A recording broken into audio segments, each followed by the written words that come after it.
টাকা দিনদার ইমানদার আল্লাহওয়ালা নেককার আমার মুরব্বি বাপেরা চাচা জানেরা আমার প্রাণ প্রিয় যুবক ভাইরা পদ্মার অঞ্চলে ধার্মিকা পর্দা মেশিনা আমার আম্মা জান বোনেরা মহাসম্মানিত যোগ্য বরণ্য আপনাদের এই গ্রামের মুয়াজ্জিন সাহেব ইমাম সাহেব কমিটি সাহেবান গণেরা বিশেষ করে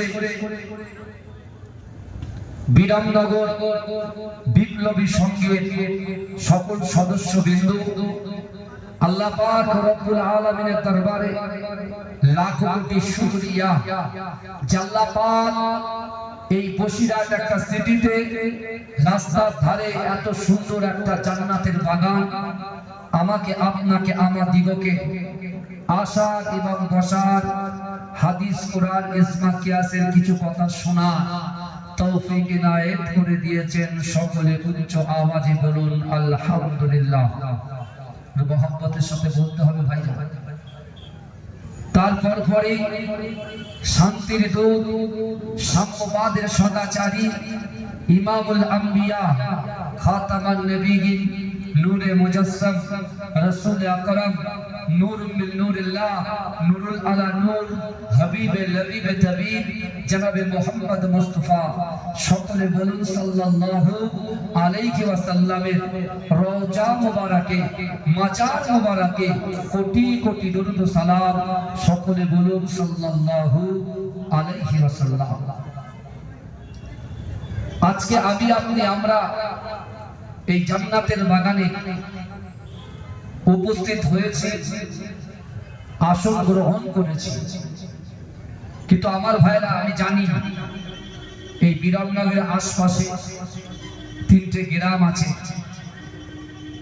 আমার এই বিরামনগরের গ্রামের মানুষ যদি এই মাঠে বসে মাঠে জায়গা দেওয়া যাবে না, কিন্তু বর্তমান যুব সন্ধিক্ষণে দুনিয়ার লোভ লালসা মায়া মমতা আমাদেরকে এমন ভাবে আকৃষ্ট করেছে, এমন ভাবে গাফিল করেছে।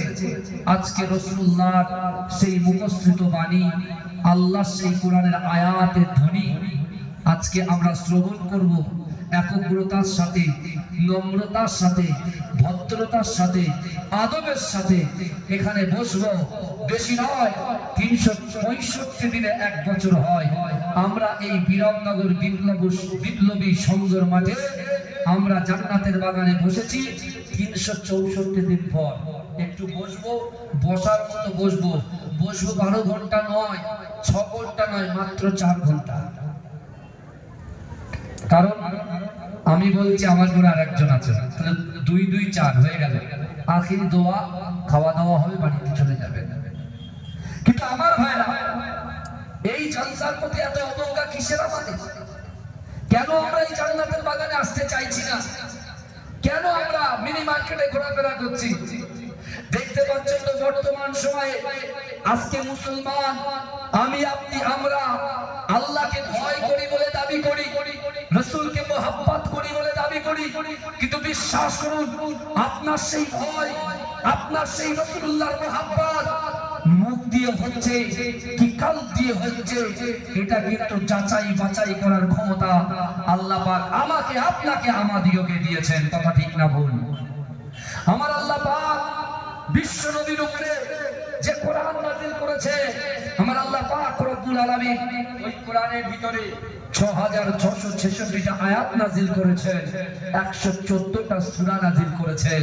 আর ওই কোরআনের ভিতরে আল্লাহ বলছে বান্দা বিসমিল্লাহির রহমানির রহিম ওয়া হুয়া মাআকুম আইনামা কুনতুম। আল্লাহ বলছে ও বান্দা তোমরা যেখানে আমি আল্লাহ সেখানে। জোরে বলুন না সুবহান। এই জায়গাটা কি? In the boundary piece of paradise, এটা জান্নাতের বাগান। আমরা যদি এখন বলি সারা বিশ্বের মুসলমান আমরা জান্নাতে যেতে চাই কি জাহান্নামে যেতে চাই? সারা বিশ্বের মুসলমান কে গুনার কাজ করছে, কে পরকীয়ায় লিপ্ত আছে, কে হালাল খাচ্ছে কি হারাম খাচ্ছে, আমরা সকলে এক বাক্যে 2 হাত তুলে বলবো আমরা জান্নাতে যেতে চাই। আমরা জান্নাতে জান্নাতে যেতে চাই, কিন্তু জান্নাত তো আর মামার বাড়ি নয় যে যখন ইচ্ছা ঢুকবেন আর যখন ইচ্ছা বেরোবেন, অত সহজ নয়। তার জন্য আপনাকে পরিশ্রম করতে হবে। আজকে এত টাকা খরচা করে এত সুন্দর জলসা দিয়েছেন, আজকে অনেক ভাইরা রাস্তায় দাঁড়িয়ে আছে, আমার সাহস হচ্ছে না যে আমি তাদেরকে ডাকবো, কারণ আমি ডাকবো যদি না আসে অসম্মানিত আমি নিজে হব। কথা ঠিক না ভুল? কথা বলে আমি ডাকবো, ভাইদেরকে ডাকবো, যদি বা তারা শুনছে। আমি যদি বলি কেউ গাড়ি স্টার্ট মারবে চলে যাবে, আমি ওই জন্য বলছি কাউকে আমি কোথা থেকেও ডাকবো না, যে যেখানে আছেন ওখানে দাঁড়িয়ে যান। এই মূল্যবান সময়টুকু আপনারা দিচ্ছেন, বিশ্বাস করুন আজকে এই 4 ঘন্টার মধ্যে যে জান্নাতের বাগানের ভিতরে যদি আপনি নিয়ত নিয়ে ঢুকতে পারেন, আল্লাহ অবশ্যই আপনার তাকদীরকে পরিবর্তন করে দিতে পারে। জোরে বলুন, জোরে বলবেন না সুবহানাল্লাহ। তাকদীর পরিবর্তন করে দিতে পারে আল্লাহ পাক রব্বুল আলামিনের নবী, বিশ্ব নবী, হায়াতুন নবী, নূর নবী, ইমামুল আম্বিয়া, খাতামান নবীগণ, সর্বপ্রথমে আল্লাহ পাক রব্বুল আলামিনের কাছ থেকে যখন কোরআন আল্লাহ রাসূলের উপরে নাযিল করেছিলেন, আল্লাহ রাসূল ওই কোরআন নিয়ে সর্বপ্রথমে কাবা বাইতুল্লাহ শরীফের সামনে এসে রাসূল উচ্চ আওয়াজে কোরআন তেলাওয়াত করতে শুরু করেছিলেন। জোরে বলো, জোরে হবে ভাইজান। এত ঝিমানো, এত বড় জলসা, আর ঝিমিয়ে থাকলে হবে না। আমার সোনার ভাইদেরকে বলছি, আপনারা আসুন, যুবক আপনারা ভিতরে ঢুকে বসেন, কি কথা বলছি শোনার চেষ্টা করেন। না আপনি মনে মনে ভাববেন না যে আমি আমি আমি এমনি এমনি এখানে বসে আছি। আল্লাহ পাক আপনাকে কবুল করেছেন, আমাকে কবুল করেছেন, ইমাম সাহেবকে কবুল করেছেন, কমিটিকে কবুল করেছেন, আল্লাহ আমাদেরকে এই জায়গায় বসিয়ে রেখেছেন। যেটা বলুন না সুবহানাল্লাহ। তার মানে কি? আল্লাহ আমাকে সুযোগ দিচ্ছে, এ বান্দা তুমি নামাজের সঙ্গে যুক্ত নও, তুমি রোজার সঙ্গে যুক্ত নও, তুমি যাকাতের সঙ্গে যুক্ত নও, তুমি তোমার পিতামাতার মহব্বতের সঙ্গে যুক্ত নও, তুমি তোমার ভাইয়ের মহব্বতের সঙ্গে যুক্ত নও, তুমি তোমার স্বামীর মহব্বতের সঙ্গে যুক্ত নও, তুমি তোমার স্ত্রীর মহব্বতের সঙ্গে যুক্ত নও। অর্থাৎ এই জান্নাতের বাগানে আমি আল্লাহ তোমাকে যে সুযোগ দিয়েছি, এখান থেকে এই শিক্ষা নিয়ে বাড়িতে যাও। যদি তোমরা কলিজার ভিতরে, অন্তরের ভিতরে আল্লাহর ভয়, রাসূলুল্লাহর মহব্বত আর নামাজের পাটি নিয়ে তোমাদের অন্তরের কথা, মনের কথা, ইচ্ছার কথা, আকাঙ্ক্ষার কথা, উদ্দেশ্যের কথা, বেদনার কথা, নিয়তের কথা যদি আল্লাহর সঙ্গে শেয়ার করতে পারো, আল্লাহ পাক এই যুবক তোমার দ্বারা যেটা অসম্ভব, নারীর দ্বারা অসম্ভব, পুরুষের দ্বারা যেটা অসম্ভব, এই অসম্ভব জিনিসগুলোকে আমার আল্লাহ পাক সম্ভব করে দেয়। যদি বলেন, যদি বলবেন না। কিন্তু আমার ভাইজানেরা, এই নবী পাকের উম্মত উম্মতিরা, এই নবীর দেওয়ানরা, বিশ্ব নবী রাসূলুল্লাহ সাল্লাল্লাহু আলাইহি ওয়াসাল্লাম আমার দয়াল নবী কাবা শরীফের সামনে বসে বসে কোরআন তেলাওয়াত করে। এই যুবকেরা, বিশ্ব নবী রাসূলুল্লাহ সাল্লাল্লাহু আলাইহি ওয়াসাল্লাম যখন কোরআন তেলাওয়াত করে, এই যুবকেরা, মক্কার জমিনে এমন কোন যুবক বাকি ছিল না, মক্কার জমিনে এমন কোন পুরুষ বাকি ছিল না, মক্কার জমিনে এমন কোন বাড়ি বাকি ছিল না।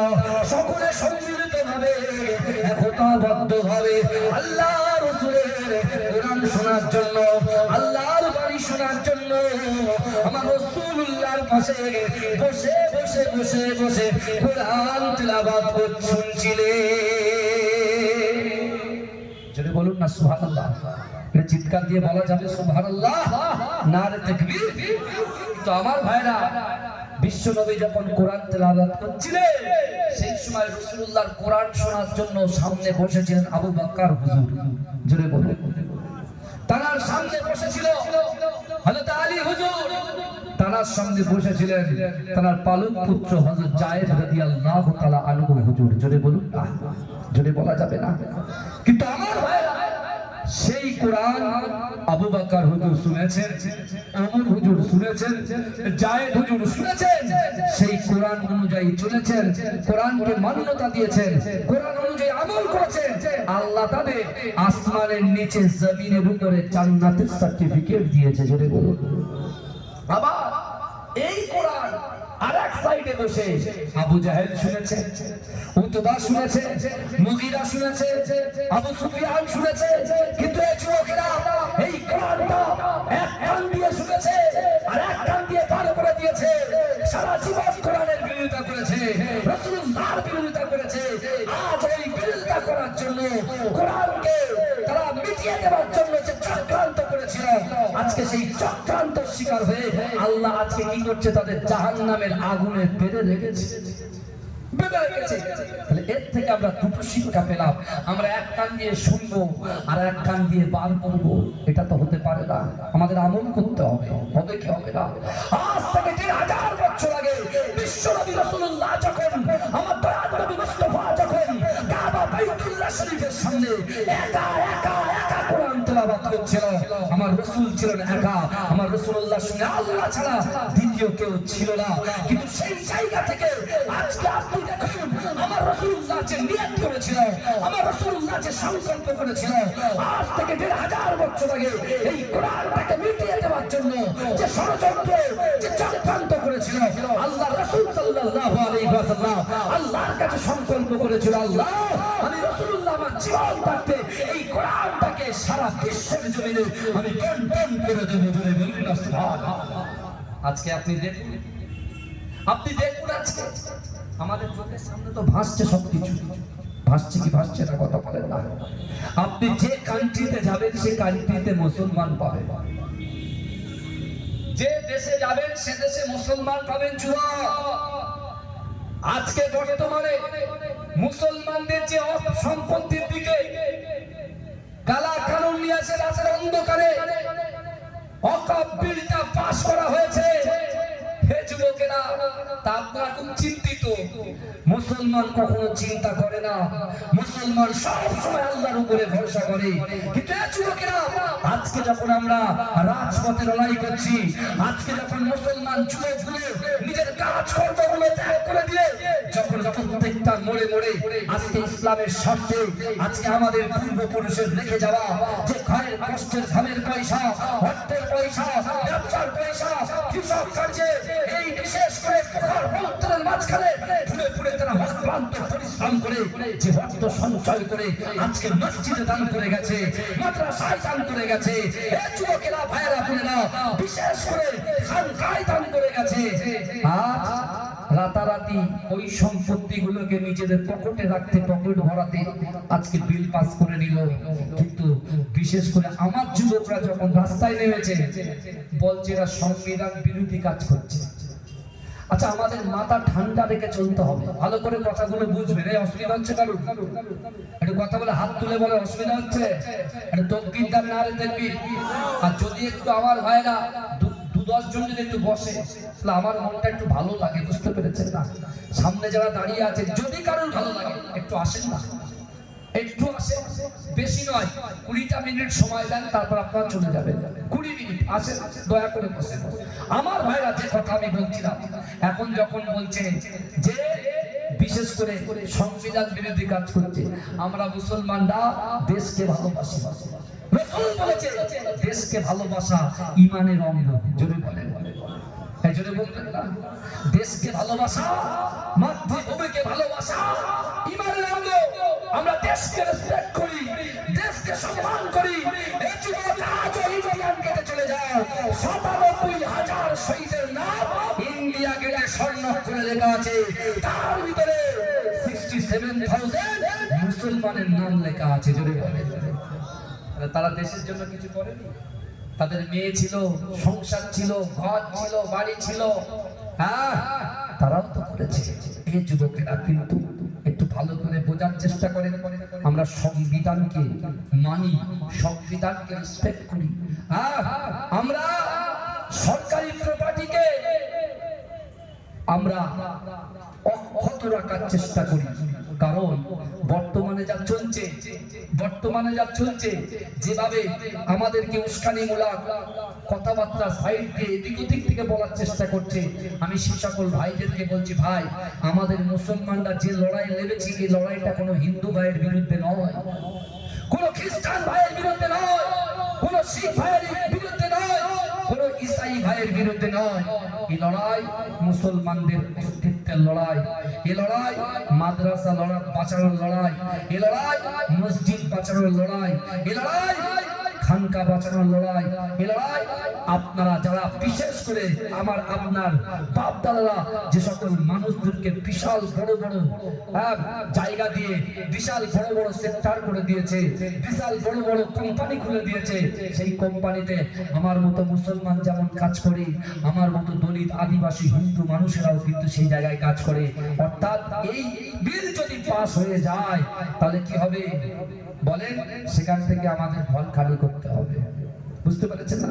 এক একজন এক এক রকম ভাবে বোঝাচ্ছে, কিন্তু আমার ভাইরা আগামী 26শে এপ্রিল ব্রিগেড ময়দানে যে ডাক দেওয়া হয়েছে, ইনশাআল্লাহ ইমানি কর্তব্য অবশ্যই আমাদের যেতে হবে। এটা আমাদের ইমানি দায়িত্ব, অবশ্যই যাব আমরা। কেন যাব না? আমরা এখানে কোনো রাজনীতি করতে চাইনি, আমরা ইসলামকে রেসপেক্ট করার জন্য আল্লাহর কাছে আমাদের বাপরা চন্দ্রপুরুষ যেভাবে আপনাদের কাছে লিল্লাহির সঙ্গে ফিসাবিলিল্লাহ করে গেছে, সেই ফিসাবিলিল্লাহ করে যাওয়ার রক্ত সমস্যাগুলো বাঁচানোর লক্ষ্যে আল্লাহকে খুশি করার জন্য যাচ্ছি। জোরে বলে আল্লাহু আকবার। আমরা কারো ঘর বাড়ি ভাঙার জন্য করছি না। আমার হিন্দু ভাইরা হয়তো কিছু কিছু নেতাদের উস্কানিমূলক কথায় তারা হয়তো অন্যরকম করছে না।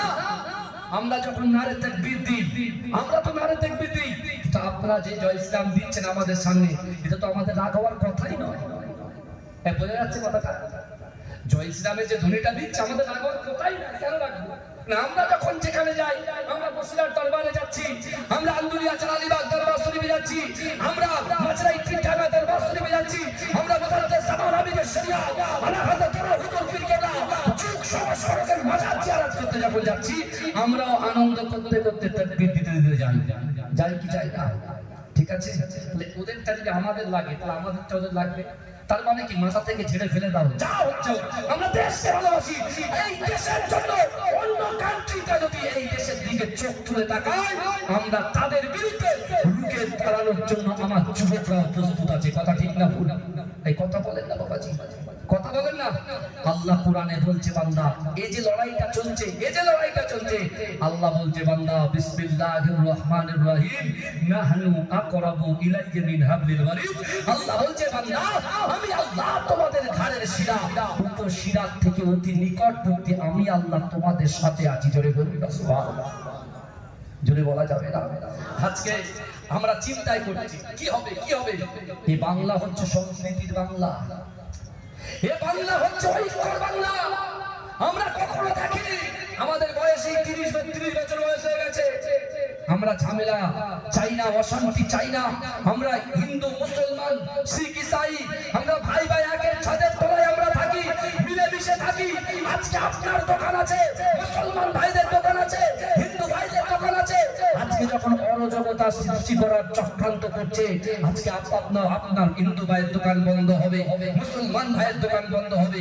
আমার সন্তানরা যে পড়াশোনা করছে আগামী দিনের ভবিষ্যৎ, কারণ রাসূলুল্লাহ সাল্লাল্লাহু আলাইহি ওয়াসাল্লাম এরা দোয়াতে যখন ছিলেন, সর্বপ্রথম আল্লাহ যে সূরা আলাকের 10টা আয়াত নাযিল করেছিল, ইকরা বিসমি রাব্বিকাল্লাযী খালাক, পড়ো আপনার প্রভুর নামে। এডুকেশন শিক্ষা, আর শিক্ষা হচ্ছে মানব জাতির মেরুদণ্ড। আজকে সেই শিক্ষাতে আপনার সন্তান পড়ছে, আমার হিন্দু ভাইয়ের সন্তানরা পড়ছে, আমার জৈন ভাইয়ের সন্তানরা পড়ছে, আমরা খ্রিস্টান ভাইয়ের সন্তানরা পড়ছে, মুসলমানের সন্তানরা পড়ছে। আর আমরা যদি এরকম অশান্তি শুরু করি কয়েকটা নেতার জন্য, তাহলে আমাদের বাচ্চাদের আগামী দিনের ভবিষ্যৎ কি হবে আপনারা বলেন?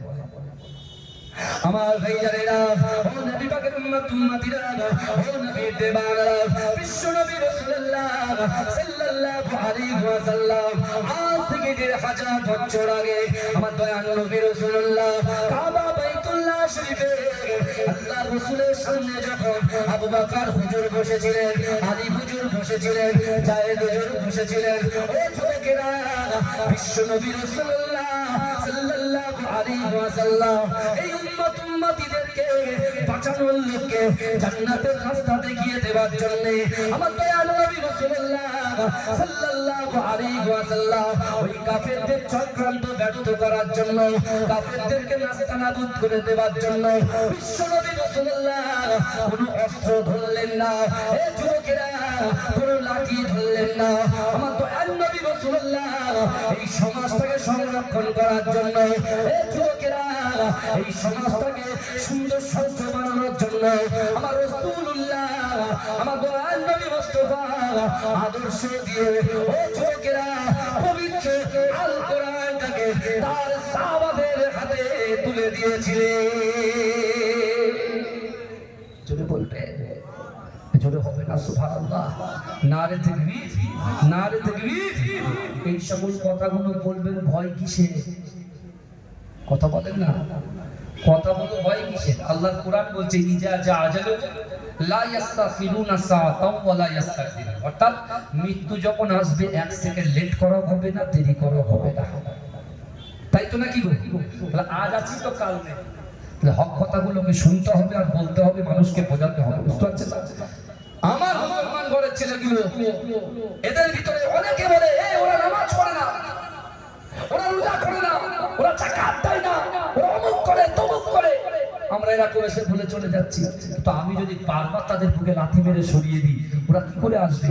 ঠিক আছে, তোমার জেনা হয়ে গেছে, ঠিক আছে যুবক, তুমি পরকীয়া করেছো, ঠিক আছে, তুমি হারাম খেয়েছো, ঠিক আছে, তুমি রাতের অন্ধকারে দিনের আলোতে প্রকাশ্যে অপ্রকাশ্যে যাই দিতে পাতি দিতে তুমি প্রচুর করেছো, ঠিক আছে। এ যুবক, আজ পর্যন্ত আমি আপনাকে বলে গেলাম আল্লাহর কোরআন বলছে এ যুবক শোনো, তুমি আজ পর্যন্ত নামাজ পড়ো, ঠিক আছে, রোজা রাখো, ঠিক আছে, পিতামাতার কষ্ট দিয়েছো, ঠিক আছে, কিন্তু তোমার কাছে চান্স আছে ফিরে আসা। ক্ষমার রাস্তা কিন্তু খোলা আছে, ক্ষমার রাস্তা খোলা আছে। আমি আপনাদের সম্মুখে একটা হাদিস পড়েছি, যে হাদিসটা আপনাদের খোলাসা করলে বুঝতে পারবেন যে আমাদের মূল জিনিসটা। আমি প্রথমে উঠেই বলেছি নিয়ত করে আসে। এক দুজন লোক বসেছিল, এক দুইজন লোক বসেছিল, আমি প্রথম থেকে বলেছি নিয়ত করে আসে। এই দেখেন কি হচ্ছে, দেখেন আল্লাহ রাসূল বলছেন ইন্নাল আবদা, নিশ্চয়ই কোন আল্লাহর বান্দা লা ইয়ামালু আমালা আহলিন নার, জাহান্নাম বাসীদের কাজ করে। ভালো করে বোঝেন, নিশ্চয়ই কোন আল্লাহর বান্দা জাহান্নাম বাসীদের কাজ করে। জাহান্নামে যেতে এক পা বাকি, জাহান্নামে যেতে ক পা বাকি বলেন বাবাজি? এক পা বাকি। কিন্তু আমার ভাই জানেরা, ও নবী পাকের উম্মতিরা, ও নবীর দেওয়ারা, বিশ্ব নবী রাসূলুল্লাহ সাল্লাল্লাহু আলাইহি ওয়াসাল্লাম আজ থেকে 1000 বছর আগে আমার দয়াল নবী রাসূলুল্লাহ সাল্লাল্লাহু আলাইহি ওয়াসাল্লাম তার উম্মতকে জানিয়ে দিয়েছে, ও আমার উম্মতেরা শোনো, নিশ্চয়ই কোন আল্লাহর বান্দা জাহান্নাম বাসীদের কাজ করে। জাহান্নামে যেতে এক পা বাকি, জাহান্নামে যেতে এক পা বাকি। আমার আল্লাহ পাক ওই ব্যক্তির দ্বারায়, ওই যুবকের দ্বারায়, ওই নারীর দ্বারায়, ওই পুরুষের দ্বারায় এমন একটা ভালো কাজ করিয়ে নেয়, তার ঠিকানাটা দয়ার জান্নাত হয়ে যায়। জোরে বলুন, জোরে বলুন না সুবহানাল্লাহ।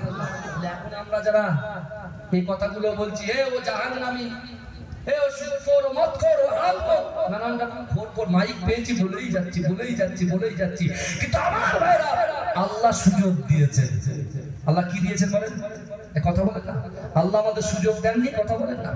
সর্বপ্রথম রিজিক দিনেওয়ালার মালিক কে? ইজ্জত দেওয়ার মালিক কে? ও যুবক, তুমি যৌবনে শান দেখাচ্ছ, তোমার যৌবন দেওয়ার মালিক কে? একটা বাড়ির সঙ্গে আরেকটা বাড়ি করার ক্ষমতা দেওয়ার মালিক কে? একটা দোকানের সঙ্গে আরেকটা দোকান করে দেওয়ার ক্ষমতার মালিক কে? এই যুবকের এক কাঠা জমির সঙ্গে আরেকটা জমি খরিদ করার ক্ষমতা দেওয়ার মালিক কে? আপনার মেয়ের পিঠে ছেলে, ছেলের পিঠে মেয়ে দেওয়ার ক্ষমতার মালিক কে? আল্লাহ। সব যদি আল্লাহ হয়, সেই আল্লাহ পাক রব্বুল আলামিন আমার দয়ার নবী মুস্তাফা সাল্লাল্লাহু আলাইহি ওয়াসাল্লামকে আমাদের খুশি করতে হবে কি হবে না? আল্লাহ যদি চান, আমার আল্লাহ পুরো পৃথিবীটাকে কুল ফায়াকুনের মাধ্যমে সৃষ্টি করেছেন, কুল ফায়াকুনের মাধ্যমে সৃষ্টি করেছেন। এই যুবক, তুমি যৌবনের শান দেখাচ্ছ, তুমি অর্থের গরম দেখাচ্ছ, তুমি এলেমের গরম দেখাচ্ছ, তুমি পরিবারের গরম দেখাচ্ছ। যুবকেরা বিশ্বাস করে আমার আল্লাহর এক সেকেন্ড টাইম লাগবে না তোমার কাছ থেকে ওই জিনিসগুলোকে ছিনিয়ে নেওয়া। কথা ঠিক না? বলেন না, ফেরাউনকে আল্লাহ রাজত্ব, কথা বলেন না, সে নিজের রাজত্বের বশভূত হয়ে তার পিছনে এত তার পিছনে তার এত দলবল, তখন তার মাইন্ড চেঞ্জ হয়ে গেছে, অহংকার অহমিকায় ফেটে সে নিজেকে খোদা দাবি করতে শুরু করে দিয়েছে। বুঝতে পারছেন? কিন্তু আল্লাহ ফেরাউনকে সুযোগ দিয়েছে, আল্লাহ ফেরাউনকে সুযোগ দিয়েছে, আল্লাহ নমরুদকে সুযোগ দিয়েছে, শুনছেন? আল্লাহ কারুনকে সুযোগ দিয়েছেন, আল্লাহ সাদ্দাতকে সুযোগ দিয়েছেন, কিন্তু তারা সেই সুযোগটাকে কাজে লাগাতে পারে। আমরা মনে করছি, আমাদের যুব সমাজ মনে করছি যদি হোগা তো বাদ মে দেখা যায়গা, যেটা হবে পরে দেখা যাবে।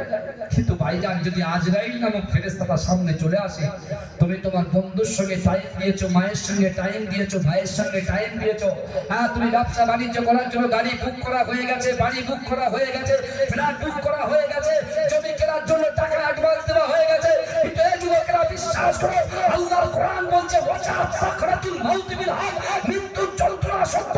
এই যুবক, মৃত্যু যখন তোমার সামনে দাঁড়িয়ে যাবে, তুমি আর কোনো একটা শব্দ বাক্য লাভ তুমি করতে পারবে না, তার আগে পরিবর্তন হয়ে যাবে। ভালো কথা ঠিক না ভুল না? বলেন না, কথা বলে না। আজকে আমাদের ইমান আর আমার ফিলিস্তিন ভাইদের ইমান এক করলে চলবে না। আসুন, ফিরে আসুন, আমার যুবকদেরকে বলছি ফিরে আসুন। কারণ বর্তমান যে ডাক আমাদের ডাক দেওয়া হয়েছে, বিশ্বাস করে আজকে মুসলমান যেভাবে আমরা এক জায়গায় একই ছাদের তলায় দাঁড়িয়ে গেছি, আমরা কাউকে ক্ষতি করে নয়, কোনো হিন্দুকে ক্ষতি করে নয়, কোনো জৈনকে ক্ষতি করে নয়, এই যুবকেরা কোনো অন্য ধর্মের মানুষদেরকে ক্ষতি করে নয়, আমরা ইসলামের স্বার্থে, ইমানি স্বার্থে, আমরা জান্নাতের আশায় মানুষের সঙ্গে সৎ ব্যবহার করে আমাদের এই বিপ্লবী, আমাদের এই বিশেষ করে এই সমাবেশকে আগামীতে আস্তে আস্তে করে এগিয়ে নিয়ে যাব। বলুন ইনশাআল্লাহ।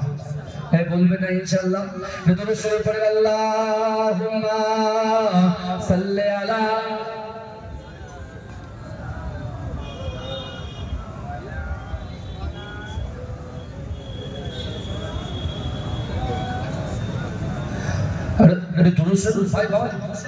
চিল্লা চিল্লা পড়েন না, আল্লাহুম্মা। আরে আপনাদের গলার আওয়াজ নেই নাকি বাবাজি? একটু বলুন, চিল্লা চিল্লা বলুন। একবার বসেছেন 2 ঘন্টার জন্য, একটু বলুন।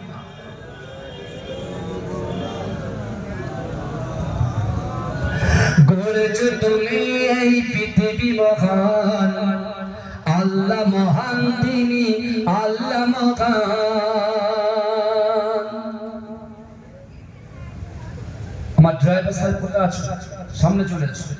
গড়েছো তুমি এই পৃথিবী জাহান, আল্লাহ মহান, তিনি আল্লাহ মহান, আল্লাহ মহান, তিনি আল্লাহ মহান, আল্লাহ মহান, তিনি আল্লাহ মহান। তুমি হাসাও, তুমি কাঁদাও, অন্ধ বোবাকে রিজিক যোগাও, করলে হাহাকার তৃষ্ণা পিপাসা, মিষ্টি পানিতে প্রাণটা ভেজাও, হয়নি হবে না তোমার সমান। আল্লাহ মহান, তিনি আল্লাহ মহান, আল্লাহ মহান, তিনি আল্লাহ মহান, আল্লাহ মহান, তিনি আল্লাহ মহান।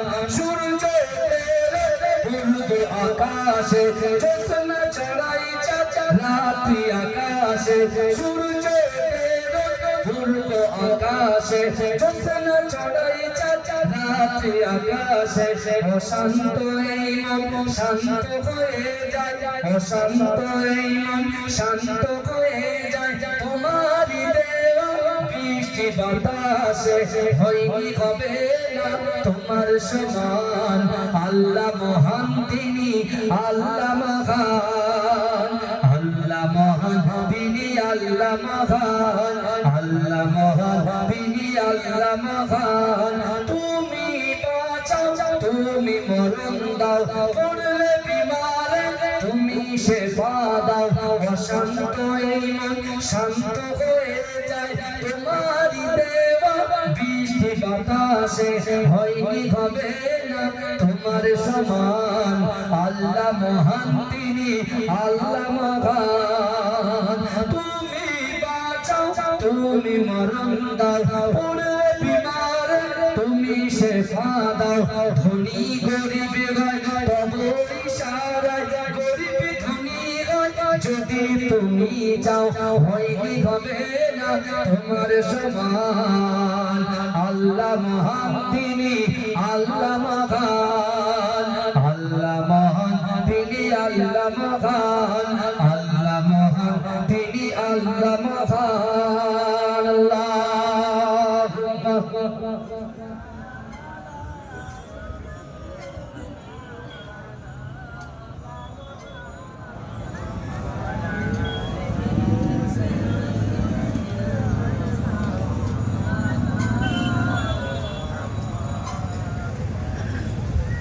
ঠিক আছে আমার বাবাজিরা ভাইরা আমার ভাইরা যারা বাইরে আছেন আর একবার বলি আপনারা দাঁড়ান ওখানে দাঁড়িয়ে থাকলে যেটা যে সওয়াবটা আপনি পাবেন তার থেকে ডবল ভিতরে আসলে বসে শুনলে আপনি বেশি পাবেন কারণ বলছি শুনেন বোকা আপনার যোগ্য আলেম রয়েছেন বসে এই বুখারী শরীফের হাদিস চারটে জিনিস কাল কিয়ামতের মাঠে সাক্ষ্য দেবে কটা এ বলেন কটা চারটে কটা দেবে বলেন চারটে যে মাটির বুকের উপরে বসে আছে যে মাটির বুকের উপরে বসে আছেন এই মাটি কিন্তু কাল কিয়ামতের মাঠে আপনার পক্ষে সাক্ষ্য দেবে জোরে বলুন জোরে বলা যাবে না এটা তো জান্নাতের বাগান নাকি তাহলে আপনারা যারা ওখানে আছেন সেই তো বসেই আছেন দাঁড়িয়ে আছেন একটু ভিতরে আসেন আল্লাহর রাস্তে আসেন না আমার যুবক ভাইরা একটু ঢোকে আসেন আসবেন না ওখানে দাঁড়িয়ে থাকবেন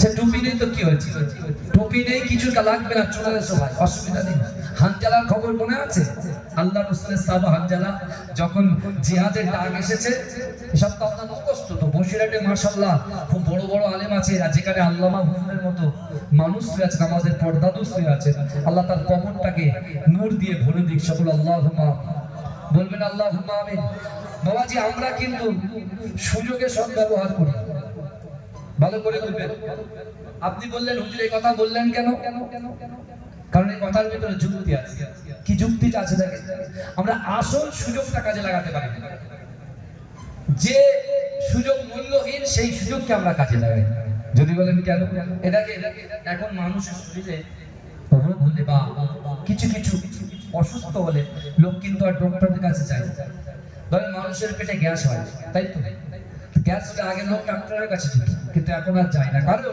উনি জানেন গ্যাস হলে র্যান্টাক খেতে হয় জ্যানটাক খেতে হয় ইএসডি খেতে হয় প্যানফর্টি খেতে হয় ব্যান্ডি খেতে হয় পকেটে সব বোঝাই করা ওষুধ আছে আছে না আমার ওর বাবাজি পকেটে ওষুধ নিয়ে বসে আছে জিজ্ঞেস করেন হ্যাঁ আচ্ছা আবার কারণ যদি রোজে অসুস্থ হয় জ্বর হয় মাথা ব্যথা করে তখন সে আর ডক্টরের কাছে যায় না কোথায় যায় সে জানে তার পকেটের ভিতরে জানে যে আমার একটা ক্যালপল খেলে একটা প্যারাসিটামল খেলে সব ঠিক হয়ে যাবে বুঝতে পেরেছেন কিন্তু আমাদের অনেক সমস্যা আছে এই গ্রামে অনেক সমস্যা আছে শুধু এই গ্রাম নয় প্রত্যেক গ্রামেই সমস্যা আছে কি সমস্যা একটুখানি বলি তাহলে আপনারা বুঝতে পারবেন আমাদের ভিতরে অর্থনৈতিক সমস্যা আছে আছে না ভাই অর্থনৈতিক সমস্যা আছে পারিবারিক সমস্যা আছে সাংসারিক সমস্যা আছে কথা বলেন না আছে না নাই কথা বলেন ভাইজান এই সকল সমস্যা আরো ইত্যাদি ইত্যাদি ইত্যাদি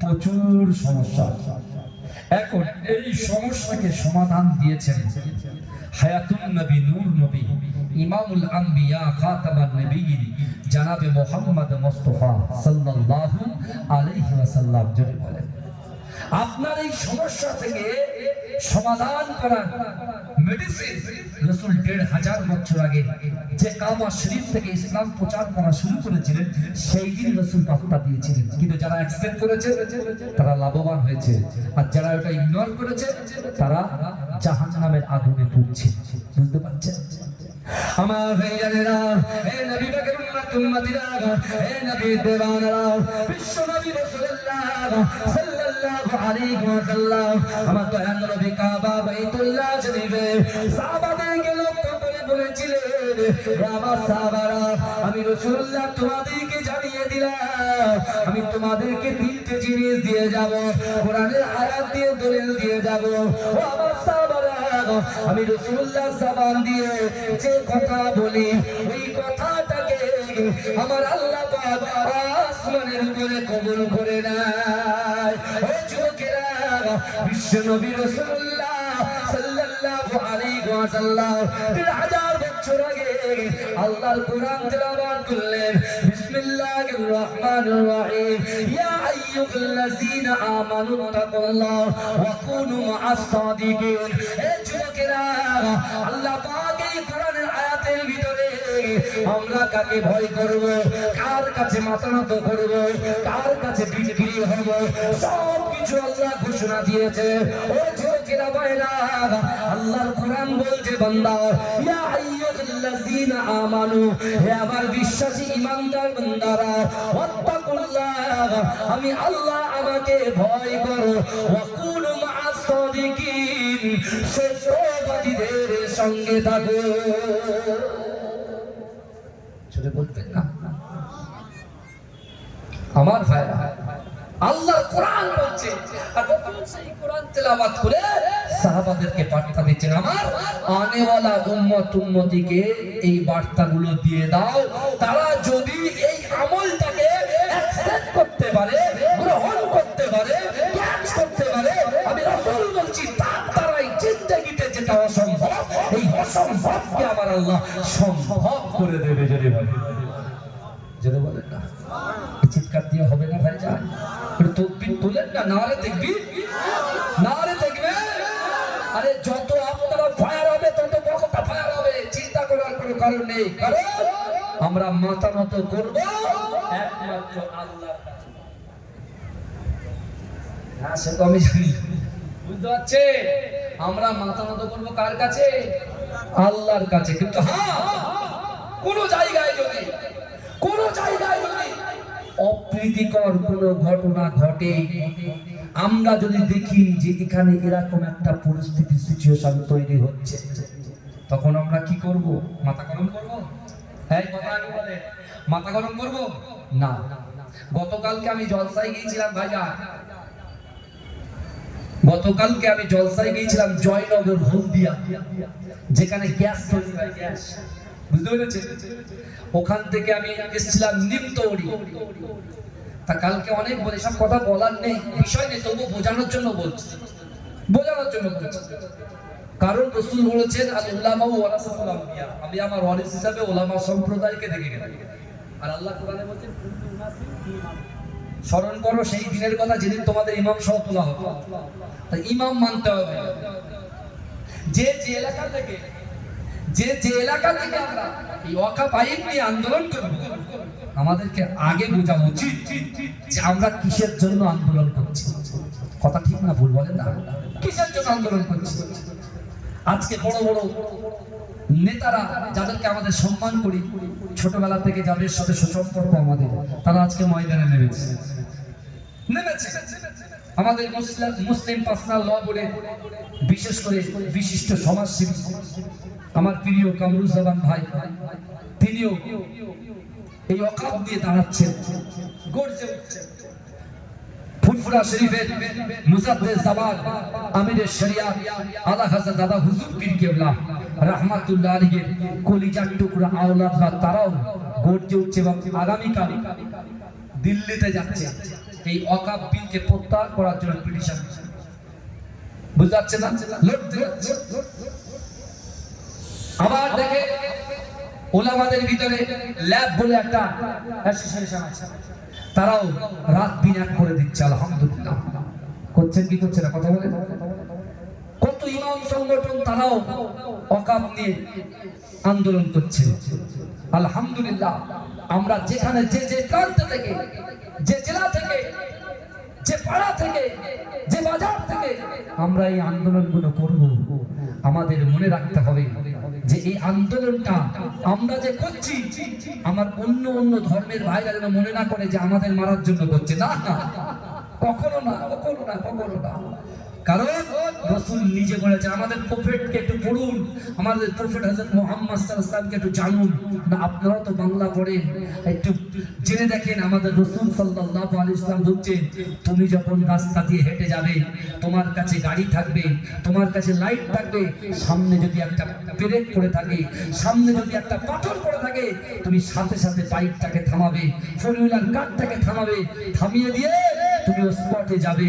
পেরেকের সামনে, পাথরের সামনে কোনো বিপজ্জনক জিনিস দেখলে তার সামনে দাঁড়িয়ে দাঁড়িয়ে ভাববে পিছনে যে ভাইটা আসছে তার কাছে কোনো লাইট থাকবে না, সে হয়তো সাইকেলে আসতে পারে, তার কাছে কোনো লাইট থাকবে না, সে হয়তো হেঁটে আসতে পারে, সে দেখতে পাবে না, তার আঘাত লাগলে তার ক্ষতি হতে পারে, তার যদি ক্ষতি হয়ে যায় তার পরিবারের ক্ষতি হবে, তার সন্তান যদি পড়াশোনা করে তার ক্ষতি হবে, তার মা যদি হসপিটালের বেডে শুয়ে থাকে তার ক্ষতি হবে, তার স্ত্রী যদি হসপিটালের বেডে শুয়ে থাকে তারও ক্ষতি হবে। অর্থাৎ কি করো, তোমার ঈমানি দায়িত্ব, তুমি ওই রাস্তা থেকে ওই বিপজ্জনক জিনিসগুলোকে তোমরা সরিয়ে দাও ইসলামের স্বার্থে। জোরে বলুন না সুবহানাল্লাহ, জনগণের স্বার্থে। জোরে বলুন না সুবহানাল্লাহ। আমার রাসূল কি চিন্তা ভাবনা করেছে একটু ভাবুন। রাসূল নিজেই বলেছে যে দেশকে ভালোবাসা ঈমানের অঙ্গ। কিন্তু আমার ভাইরা, আমি আপনাদের যে কথাগুলো বলতে চাই, আজকে যে কথাগুলো বলছি, আমার যুবক ভাইরা ভালো করে এক কান দিয়ে শুনবেন আর এক কান দিয়ে পার করার এই নিয়তটা করবেন না। রাসূল প্রথমে আয়াতে আমাদের শিক্ষা দিলেন, আল্লাহর কোরআন তেলাওয়াত করে রাসূল প্রথম আয়াতে আমাদের শিক্ষা দিলেন, ওয়াত্তাকুল্লাহ, আল্লাহকে ভয় করতে হবে। যে কান্ট্রিতে থাকবে, যে দেশে থাকবে, সেই দেশে যদি ঈমান আনো, কলেমা পড়ো, তোমার সেই দেশ থেকে আল্লাহকে ভয় করতে হবে। যেটা বলেন, কাকে ভয় করতে হবে? আল্লাহকে ভয় করতে হবে। আর থাকতে হবে কাদের সাথে? যারা লড়াই লাগিয়ে দেয়, আর কি সাম্প্রদায়িক দাঙ্গা লাগানোর যারা চেষ্টা করে তাদের সঙ্গে থাকবেন না, না। যারা ভালো মানুষ তাদের সঙ্গে থাকবেন, সেই হিন্দু তার সাথে থাকবেন, সে মুসলিম হোক তার সাথে থাকবেন, কাঁধে কাঁধ মিলিয়ে থাকবেন। রাসূল আবার বলছেন কোরআনে আয়াত, কুল ইন কুনতুম তুহিব্বুনাল্লাহ ফাত্তাবিউনি ইউহিব্বুকুমুল্লাহ। আল্লাহ বলছে, হাবিব আপনি বলুন যে আমি আল্লাহ, আমাকে ভালোবাসতে চাই, আমাকে ভালোবাসার আগে যেন আপনাকে ভালোবাসে। এই আপনিটা কে বলেন তো? আপনিটা কে? বিশ্ব নবী মুস্তাফা। তাহলে দুটো জিনিস পরিষ্কার হয়ে গেল কোরআনের আয়াত থেকে, যে জীবনে যেখানেই থাকি না কেন আল্লাহকে ভয় করতে হবে, আর জীবনে যেখানেই, যে গ্রামে, যে কান্ট্রিতে যেখানেই থাকি না কেন জীবনের থেকে রাসূলকে ভালোবাসতে হবে। তারপরে কি আছে? তারপরে কি আছে? আল্লাহ কোরআনে বলছে, ফাজকুরনি আযকুরকুম, বান্দা তোমরা আমাকে স্মরণ করো, আমি আল্লাহ তোমাদেরকে স্মরণ করব। আল্লাহ এক কথায় এই বিরাটনগর বিপ্লবী সংঘ যে এত সুন্দর একটা জান্নাতি মাহফিল কায়েম করেছে, আমি আপনাদেরকে বলছি, আল্লাহ আমাদেরকে বলছে, বান্দা এই বিপ্লবী সংঘের যুবকেরা, তোমরা যদি আমি আল্লাহর কথা শোনো, আমি আল্লাহ তোমার কথা শুনবো। জোরে বলেন না, জোরে হবে না? বলছি হ্যাঁ, আল্লাহ বলছে তোমরা যদি আমার কথা শোনো, আমি আল্লাহ তোমাদের কথা শুনবো। রাসূল কোরআনের আয়াত দিয়ে বলছেন, আকিমুস সালাত, কোথায়? কাবা বাইতুল্লাহ শরীফে। আকিমুস সালাত, আকিমুস সালাত, আকিমুস সালাত, নামাজ, নামাজ, নামাজ, নামাজ। অর্থাৎ রাসূল এবারে বুঝিয়ে দিচ্ছেন যে যে বান্দা, যে বান্দি, যে উম্মতির ভিতরে আল্লাহর ভয় থাকবে, রাসূলুল্লাহর মহব্বত থাকবে, আর নামাজের পাটিতে বসে নামাজ আদায় করে তার কষ্টের কথা, তার মেহনতের কথা, তার ইচ্ছার কথা, তার আকাঙ্ক্ষার কথা, তার উদ্দেশ্যের কথা, তার নিয়তের কথা যদি আল্লাহর সঙ্গে শেয়ার করতে পারে, রাসূল বলছে, আল্লাহ কোরআনে বলছে, বান্দা আহাসিবান নাসু আইয়ুতরাকু আইয়াকুলু আমান্না ওয়া হুম লা ইফতারুন। আল্লাহ বলছে, বান্দা তোমরা যারা ঈমান এনেছো, তোমরা কি মনে করো আমি আল্লাহ তোমাদেরকে ছেড়ে দেব? ওয়া হুম লা ইফতারুন, আমি আল্লাহ কি তোমাদের পরীক্ষা করব না? আল্লাহ এই ব্যক্তির দ্বারাই, এই যুবকের দ্বারাই, এই নারীর দ্বারাই, এই পুরুষের দ্বারাই আল্লাহ পরীক্ষা করবে। আর আপনার কলিজার ভিতরে যদি আল্লাহর ভয় থাকে, রাসূলুল্লাহর মহব্বত থাকে, দৈনন্দিন 5 বার আল্লাহ যে ডাক দিচ্ছেন আমাদের জন্য, ওই ডাকে যদি আপনি সাড়া দিতে পারেন, রাসূল বলছে তার দ্বারাই যেটা অসম্ভব, এই অসম্ভবকে আল্লাহ সম্ভব করে দেবে। বলুন না ভাই যান, চিৎকার দিয়ে হবে না। দুরূদ শরীফ পড়ুন, আল্লাহুম্মা সাল্লি আলা।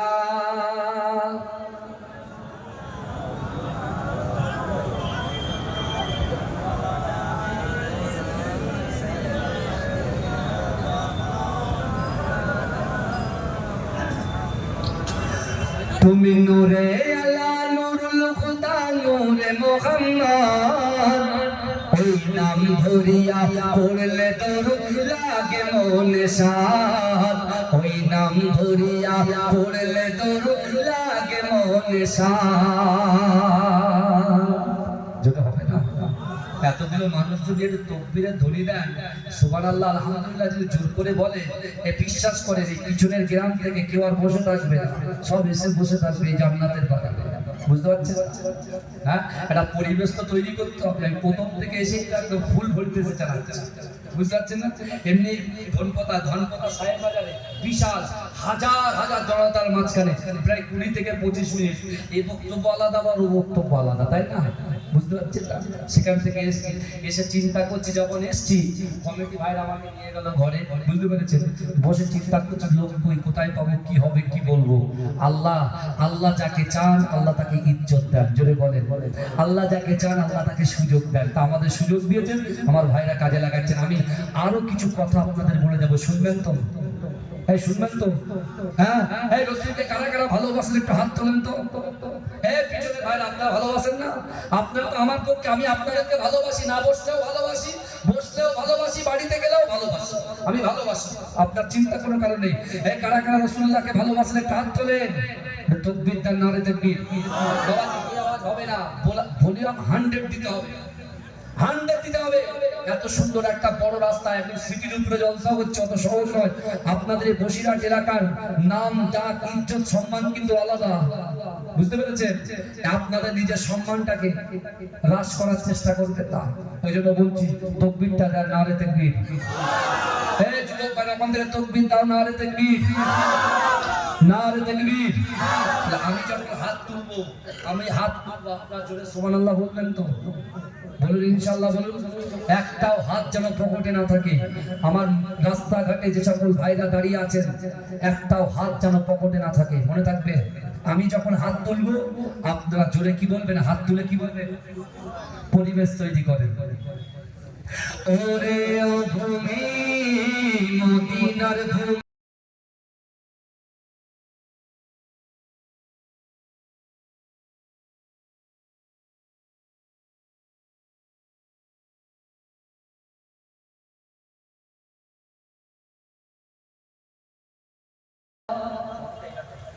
তকবীর দেন, নারে তো, নারে তো, নারে তো। আমার রাসূল জিন্দা না মুর্দা? জোরে বলেন না, আমার রাসূল জিন্দা না মুর্দা?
আমার বাবাজিরা ভাইরা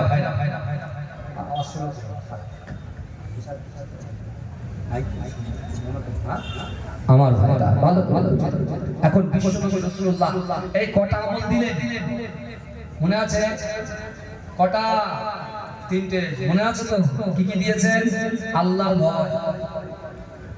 এখন যার ভয় দেখাচ্ছে, যে কটা নেতাগুলো ভয় দেখাচ্ছে, কারা?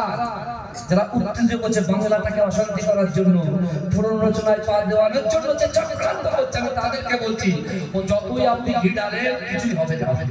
মুসলমান শান্তশিষ্ট মানুষ, ও চুপচাপ থাকবে।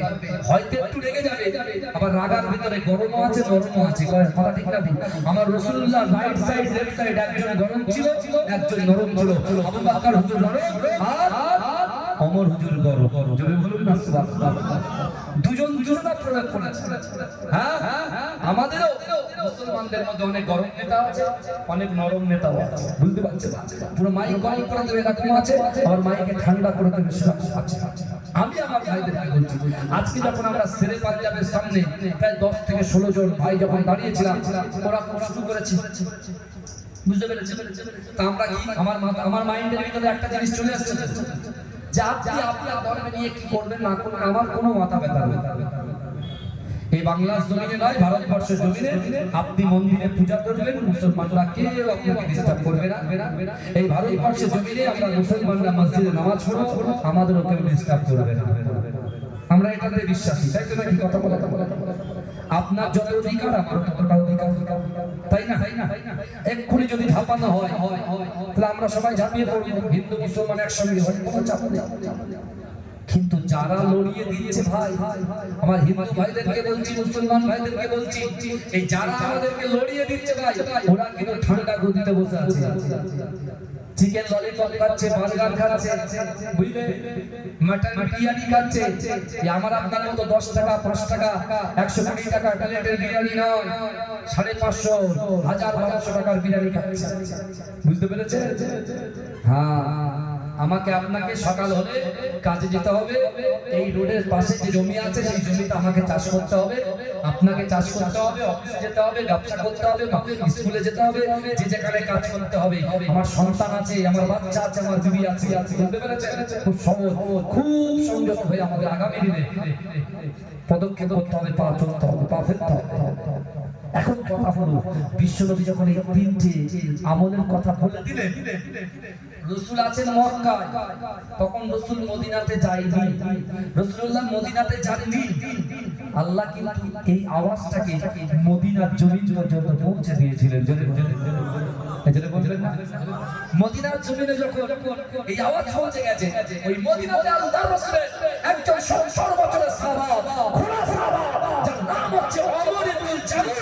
এই ওমর ইবনে জামূহ 70 বছর বয়স হয়ে গেছে, তার কর্ণগহরে যখন এই কথা গেছে যে আল্লাহর ভয়, রাসূলুল্লাহর মুহাব্বত, নামাজের পাটিতে আল্লাহর কাছে যা চাইবো আল্লাহ অসম্ভবকে সম্ভব করবে। অর্থাৎ আমি ওমর ইবনে জামূহ, আমার 70 বছর বয়স হয়ে গিয়েছে, আমি জানি বিশ্বনবী একদিন মক্কা থেকে মদিনায় হিজরত করবে।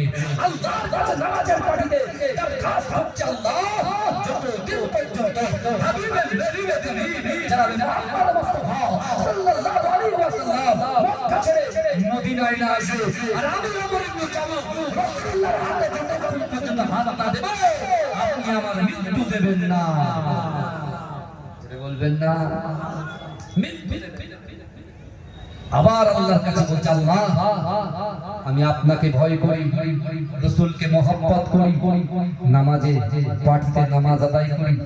আল্লাহ আমার ইচ্ছা, আমার আকাঙ্ক্ষা, আমার উদ্দেশ্য রাসূল যখন ইসলামের জন্য, কোরআনের জন্য, ইসলামের ঝান্ডাটাকে উত্তোলন করার জন্য বিশ্বনবী রাসূল সাল্লাল্লাহু আলাইহি ওয়াসাল্লাম যখন কখনো কোনো সময় জিহাদের ডাক দেয়, আমি ঘোড়া সাহাবা ওমর ইবনে জামূহ, আমি রাসূলুল্লাহর সঙ্গেই যেতে চাই, রাসূল যেন আমাকে সঙ্গে করে দিয়ে ওই জিহাদের ময়দানে যাওয়ার অনুমতি দেয়। জোরে বলে এই সংকল্পগুলো দেখুন, নিয়তগুলো দেখুন, তারপর আবার আল্লাহর কাছে সংকল্প করছে, আল্লাহ আমি অবরেবুল যাব, 70 বছর বয়স হয়ে গিয়েছে, আল্লাহ রাসূলুল্লাহর হাতে হাত দেব, রাসূলুল্লাহর সঙ্গে জিহাদে যাব, কিন্তু যে জায়গায় জিহাদ করব ওই জায়গায় কাফেরদের বিরুদ্ধে লড়াই করতে করতে আমার যদি ইন্তেকাল হয়ে যায়, আমার লাশ যদি মদিনার জমিনে ফিরে না আসে, আমি যেখানে শহীদ হব সেই মাটিতেই যেন আমার দাফন হয়ে যায়।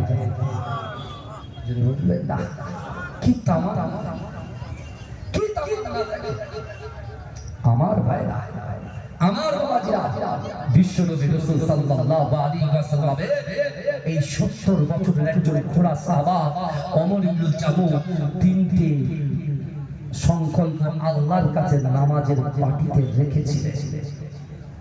কিন্তু আমার ভাইজানেরা, এই নবী পাকের উম্মতিরা, এই নবীর দেওয়ানরা, বিশ্বনবী রাসূলুল্লাহ সাল্লাল্লাহু আলাইহি ওয়াসাল্লাম কাবা বাইতুল্লাহ শরীফ থেকে আল্লাহর নির্দেশে যখন আমার নবী হিজরত করলেন, ওই যুবকেরা মদিনার জমিনে বিশ্বনবী রাসূলুল্লাহ সাল্লাল্লাহু আলাইহি ওয়াসাল্লাম যখন পৌঁছে গেল, ওই যুবকেরা সেই ওমর ইবনে জামু ঘুরিয়ে আল্লাহ রাসূলের সামনে এসে হাজার নয়নে ঝরঝর করে কাঁদতে কাঁদতে আমার দয়ার নবীর হাতে হাত দিয়ে চিৎকার করে আল্লাহকে বললেন, আল্লাহ পাক, না না না, আমি ওমর ইবনে জামু দাবি করেছিলাম, যে নিয়ত করেছিলাম, ওই দিনকে নিয়তের ভিতরে একটা নিয়তকে আপনি কবুল করে নিয়েছেন। বিশ্বনবী রাসূলুল্লাহ সাল্লাল্লাহু আলাইহি ওয়াসাল্লামের হাতে হাত দিয়েছে, হযরত ঝরঝর করে কাঁদছে। ও যুবকেরা, ও নবী পাকের উম্মতিরা, বিশ্বনবী রাসূলুল্লাহ মদিনার জমিনে এসে যুবক সাহাবাদেরকে বলেছিলেন, হে আমার সাহাবারা, ফিরে এসো, বড় জগৎ থেকে ফিরে এসো। না না না, দুনিয়ার জমিনে পিতা মাতাকে সম্মান করো না, বড়দের সম্মান করো না, ছোটদের স্নেহ করো না, বাপ মায়ের হক আদায় করো না। না না না, তোমরা কিয়ামতকে ভয় করো, দাঁড়িপাল্লাকে ভয় করো, মিজানের ভয় করো, জাহান্নামের আগুনকে ভয় করো। আমার সাহাবারা, তোমরা যদি জাহান্নাম থেকে বাঁচতে চাও, তোমরা যদি আল্লাহর কঠিন আযাব থেকে বাঁচতে চাও, তাহলে তোমরা কোরআনটাকে অ্যাকসেপ্ট করে নাও, আমি রাসূলুল্লাহর মুহাব্বতটাকে অ্যাকসেপ্ট করে নাও। না না না, আমি রাসূলুল্লাহ সব কিছু সহ্য করতে পারি, আমার উম্মত জাহান্নামে যাবে, আমি রাসূলুল্লাহ এটা কখনো সহ্য করতে পারি না। এজন্য বলেন না, যদি বলা যাবে এটা দরুদ শরীফ পড়েন, আল্লাহুম্মা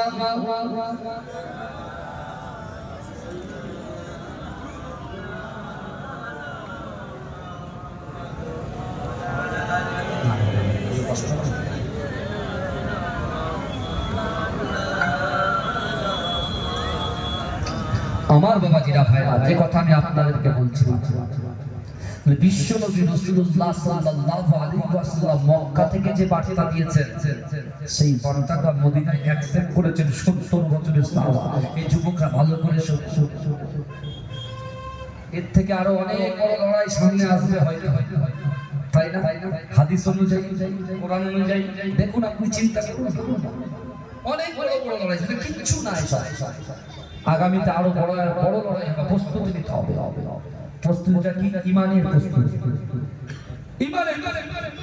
ইমানটাকে মজবুত করে ধরতে হবে, নামাজ আদায় করতে হবে, কোরআন তেলাওয়াত করতে হবে, মানুষের পাশে থাকতে হবে, অসহায়, দুর্গত, এতিম, নিপীড়ন, লাঞ্ছিত, বঞ্চিত, অপমানিত, যারা এমন করে সমাজ থেকে বঞ্চিত, ওই সকল মানুষগুলোকে সম্মান দিতে হবে, তাদেরকে কষ্ট দিতে হবে, অন্ন দিতে হবে, তাদের পাশে দাঁড়াতে হবে। আমার ভাইরা, বিশ্বনবী আমার ভাইরা সংগঠন করেছে বিপ্লবী সংগঠন, তা আমার রাসূল সাল্লাল্লাহু আলাইহি ওয়াসাল্লাম হিলফুল ফুজুল সেবা সংগঠন করেনি? কথা বলেন না, করেন করেছে, মানুষের পাশে দাঁড়িয়েছে। রাসূল তখন নবী হয়নি, তখন মানুষকে খিদমত করছে। রাসূল হয়ে গেলেন আল আমিন, সত্যবাদী। জোরে বলেন, জোরে বলতে না। আমি যে কথা বলছি, ওমর ইবনে জামুল রেডি, ঘোড়া সারা।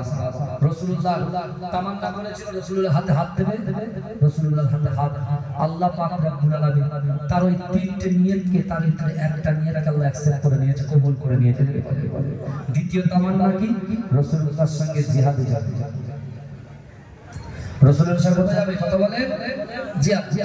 কিন্তু আমার ভাইরা, হে নবী পাকের উম্মতিরা, হে নবী দেওয়ানা, বিশ্ব নবী রাসূলুল্লাহ সাল্লাল্লাহু আলাইহি ওয়াসাল্লাম মসজিদে নববী শরীফে সাহাবাদেরকে নিয়ে বসে আছে। ও যুবকেরা, হঠাৎ করে আমার নবী বলতে লাগলেন, ও আমার সাহাবারা, চলো চলো চলো চলো, বদরে যেতে হবে। ও যুবকেরা, সকল সাহাবারা নিজের মা ছেড়ে নিজের বাচ্চাগুলোকে বুঝিয়ে দিয়ে নিজের স্ত্রীগুলোর কাছে হুকুম নিয়ে আল্লাহ রাসূলের দরবারে হাজির হয়ে যায়।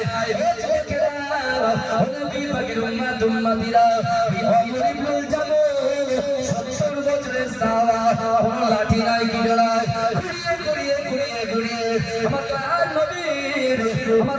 নবীর হুজরা মুবারকের সামনে দাঁড়িয়ে বছর মানে বন্ধন করে ঝরে ঝরে করে কারিয়ার বলে, ইয়া রাসূলুল্লাহ, ইয়া হাবিবাল্লাহ, আমি ওমর ইবনে জামুল আপনার সঙ্গে বদরের যুদ্ধে যেতে চাই, আপনার সঙ্গে বদরের যুদ্ধে যেতে চাই। ও যুবকেরা, বিশ্ব নবী রাসূলুল্লাহ সাল্লাল্লাহু আলাইহি ওয়াসাল্লাম এই সময় বলেছিল,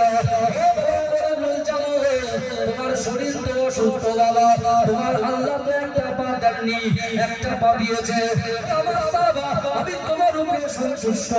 না না না, তোমাকে যুদ্ধের ময়দানে যেতে হবে না, তোমার তো একটা পা নয়, এই অসুস্থ শরীর নিয়ে কাফেরদের বিরুদ্ধে তুমি কেমন আমরা লড়াই করবে? লড়াইয়ের ময়দানে কেউ কারণ মুক্ত দেখে না। না না না, আমি তোমাকে বলছি বাবা, তুমি বাড়িতে ফিরে যাও, তুমি বাড়িতে ফিরে যাও। ও যুবকেরা, আমার আল্লাহ কোরআনে বলছে, বান্দা, না না না, কোন মানুষ যদি তোমাকে ফিরিয়ে দেয়, তোমার মা যদি তোমাকে ফিরিয়ে দেয়, তোমার বাপ যদি তোমাকে ফিরিয়ে দেয়, তোমার স্ত্রী যদি তোমার স্ত্রী তোমাকে ফিরিয়ে দেয়, তোমার বন্ধু যদি বন্ধুকে ফিরিয়ে দেয়, না না না, আমি আল্লাহ তোমাদেরকে জানিয়ে দিলাম, বান্দা তোমরা আমার কাছে চাও, বান্দা লা তাকনাতু মির রাহমাতিল্লাহ, ও বান্দা আমার রহমত থেকে নিরাশ হয়ে যেও না। ও যুবকেরা, নবী পাকের উম্মতিরা, আল্লাহ আমাদেরকে চাইতে বলেছে। ও যুবকেরা, আল্লাহ রাসূল যখন ওই সময় ওমর ইবনে জামুলকে বলল, বাবা না না, তুমি বাড়িতে ফিরে যাও। ও যুবকেরা, ওমর ইবনে জামুল আল্লাহর রাসূলের উপরে অসন্তুষ্ট হলেন না, ব্যতীত হলেন না, রাগ করলেন না। ও যুবকেরা, ওমর ইবনে জামুল ছুটে ছুটে ছুটে ছুটে আল্লাহর ঘর, ও যুবকেরা, ও নবী পাকের উম্মতিরা, আল্লাহর ঘরে প্রবেশ করেছে, আল্লাহর ঘরে প্রবেশ করেছে। ও যুবকেরা, মসজিদে নববী শরীফে প্রবেশ করে মাথা বিছিয়ে আল্লাহকে বলছে, আল্লাহ পাক, আমার দয়ার নবী যেটা ভালো চায় আমি তাতে খুশি, আপনি যাতে রাজি আমি তাতে রাজি। ও রব্বুল আলামিন, আল্লাহ পাক, আমার রাসূলুল্লাহর উপরে আমার কোনো কষ্ট নাই, আমার রাসূলুল্লাহর উপরে আমার কোনো রাগ নাই। না না না, আমি আপনার কাছে আবার দরকার করছি, আমি আপনাকে ভয় করি, রাসূলুল্লাহকে জীবনের থেকে বেশি মহব্বত করি। না না না, এই বছরে এই যুদ্ধে রাসূল নিয়ে গেলেন না, এই জিহাদে রাসূল নিয়ে গেলেন না। এর পরবর্তীকালে আল্লাহ রাসূল যখন জিহাদে ডাক দেবে, আপনি রাসূলুল্লাহর দিনটাকে নরম করে আমার রাসূল যাবে, আমি ওমর ইবনে জামুল আমাকে সঙ্গে করে নিয়ে যা। জোরে হবে? বুঝছেন না বুঝেন না? কথা বলেন। আমরা হলে কি বলতে হবে? বলে একদম ফায়ার হয়ে যেতাম, বুঝতে পারছেন? ফায়ার হয়ে যেতাম। আর আগে তো ক্রোধের তো কোনো ধর্ম নেই, ক্ষতি করে তখন মনে করি কেন এই কাজটা করতে হবে, রিয়েলাইজ হয় না কথা। এ হয় কি হয় না, কথা বলেন না বাবা? হয়। তাহলে মাথা গরম করে কোন সিদ্ধান্ত নিতে বুঝতে পেরেছে? এটা বাড়ি ইমানের ইসলামের শরিয়াতের আমার মুজাদ্দিদ জামান দাদা হুজুর পীর কেবলা রাহমাতুল্লাহ আলাইহি কত মেহনত করেছেন বলেন তো। শুধু বাংলার জমিনের জন্য নয়, এপার বাংলা ওপার বাংলা, ত্রিপুরা, মেঘালয় থেকে সব জায়গায় তিনি মেহনত করেছেন। কথা ঠিক বলছি না ভুল বলছি? কথা বলে বসিরার আল্লামা হুজুর তিনি মেহনত করেন, কথা বলে না প্রচুর। আমার পর্দা এই বসিরাট আল্লামা হুজুরের সাথে আমার পর্দাদু আহমদ আলী হামিদ জালালি হুজুরের সাথে আর মুজাদ্দিদ জামান দাদা হুজুরের সাথে কেমন সম্পর্ক ছিল জানেন? বুঝতে পারছেন? মুজাদ্দিদ জামান দাদা হুজুর পীর কেবলা সর্বপ্রথমে ফুরফুরা ফাতিহা টাইটেল মাদ্রাসা ভিটে স্থাপন করে ভিত দিচ্ছে। মুজাদ্দিদ জামান নিজেই লিখেছেন, তারপরে পর্দাদু আহমদ আলী হামিদ জালালি হুজুর বসিরাট আল্লামা হুজুর নিজেরা গিট রেখেছেন। কি মহব্বত, ভালোবাসা ছিল, কি ভালোবাসা তাদের ছিল, কি হৃদ্যতা ছিল অন্তরের ভিতরে। মুজাদ্দিদ জামান যখন ফুরফুরা ফাতিহা টাইটেল মাদ্রাসা তার পুরো কামতে এই মাদ্রাসার দায়িত্ব কাকে দেবে, কে দায়িত্ব নেবে? এত বড় মাদ্রাসা, বুখারী শরীফ, জাওলাইন শরীফ পড়াতে হবে, তার কালচার তৈরি করতে হবে, এতগুলো ছাত্র ছাত্রীদের দেখভাল থেকে শুরু করে তাদেরকে শিক্ষার যোগ্যতা আমিনায় নিয়ে আসতে হবে। মুজাদ্দিদ জামান চোখ বুঝালেন, কিছুক্ষণ পর চোখ খুলে মাঝরাটি সাহেব আমার দাদা ভাই মাহমুদ বাক্তারি রাহমাতুল্লাহ আলাইহি যিনি 2010 সালে ইন্তেকাল করেছিলেন, তার জানাজা নামাজ 30 লক্ষ মানুষ একসঙ্গে আদায় করেছিলেন। জোরে বলবেন না? হ্যাঁ। আর আপনারা আমার আব্বাকে চিনলেন, সেই জানাজা নামাজের ইমাম হয়েছিলেন আমার আব্বা জান পীর একেএম হায়দার আলী হুজুর রাহমাতুল্লাহ আলাইহি, যিনি ছোট হুজুর পীর কেবলা রাহমাতুল্লাহ আলাইহি সুলতানুল ওয়াইজিন আশিকে রাসূল ছোট হুজুর পীর কেবলা আমার আব্বাকে হায়দারি বলে ডাকতেন। আমার আব্বা হচ্ছেন একেএম হায়দার আলী, এদিকে এসেছে অনেক বয়স্ক মানুষ দোয়া শুনেছে আমার আব্বা, বলে পাগড়িওয়ালা হুজুরের ওয়াজ শুনেছেন আপনি নাকি? বুঝতে পারছেন? আমাদের আরো সব এলাকার সুনামধন্য ওলামাদের জবান থেকে আপনারা অনেক অসুবিধা বয়স্ক আবুল হোসেন হুজুর আছেন, তাই তো আরো তার অবদান কত মাদ্রাসা প্রতিষ্ঠান করে গেছে। বুঝতে পেরেছেন? মুজাদ্দিদ জামান দাদা হুজুর পীররা শেষ পর্যন্ত দায়িত্ব দিলেন আমার পর্দাদাকে। প্রথম ফুরফুরা ফাতিহা টাইটেল মাদ্রাসা প্রথম সুপারিনটেন্ডেন্ট হচ্ছেন আমার পর্দাদা মাঝরাটি ইসলাম হুজুর আব্বা জান আহমদ আলী হামিদ শাহ জালালি রাহমাতুল্লাহ আলাইহি। জোরে বলুন বিশ্বাস। তিনি 24 বছর খেদমত করেছেন, 18 বছর সুপারিনটেন্ডেন্ট ছিলেন। বুঝতে পেরেছেন? তানার মাজাজ থেকে পাচ্ছে বেটা আমার ভাইরা, আমি যে কথা বলছিলাম বলতে আমি জলসা করছি, বুঝতে পারছেন? তো অন্তত পক্ষে আমার তো জানার দরকার আছে আপনাদের যে আমি কে। বুঝতে পারছেন? ইমাম সাহেবকে যখন আপনারা নিয়োগ দিয়েছেন, আপনি ইমাম সাহেবের সব কিছু জিজ্ঞাসা করেছেন, মাশাআল্লাহ আমার যোগ্য ইমাম সাহেব। কিন্তু হ্যাঁ, আরেকটা জিনিস কথা বলতে ভুলে মনে এসে গেছে, আগামী 26 এপ্রিল ব্রিগেডে যারা যাবে এটাকে বহু পয়সা বহু দিকে যায়, বহু পয়সা বহু দিকে যায়। আপনাদের যাদের পয়সা আছে পকেটে, তারা কি করবে? 2-10 জন মিলে আমরা যারা চাঁদা কালেকশন করি না, এই ছেলেরা মিলে একটা গরু দাও, আপনারা 5-10 জন মিলে একটা করে গাড়ি করে দেবেন, একটা গাড়ি করে দেবেন। আর যখন আমরা যাব একদম আনন্দ করতে যাব, কোনো উচ্ছৃঙ্খল মনোভাব নিয়ে নয়, কোনো মানুষকে ব্যথা দেওয়ার জন্য নয়, আর কোনো প্ররোচনায় পা দেওয়ার জন্য নয়। কেন আমাদের এই সম্প্রীতির বাংলাটাকে অশান্তি করার খুব চক্রান্ত চলছে, এ ফাঁদে কেউ পা দেবেন না ভাইজান।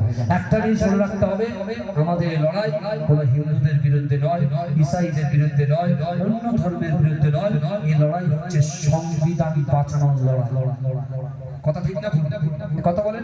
যারা পার্লামেন্টে আছে, পার্লামেন্টে কথা বলছে, যারা পার্লামেন্টে আছে তারা কথা বলছে, বিধানসভায় যারা আছে তারা আছে, কিন্তু আমরা তো না পার্লামেন্টের লোক না বিধানসভার লোক, বুঝতে পারছেন না?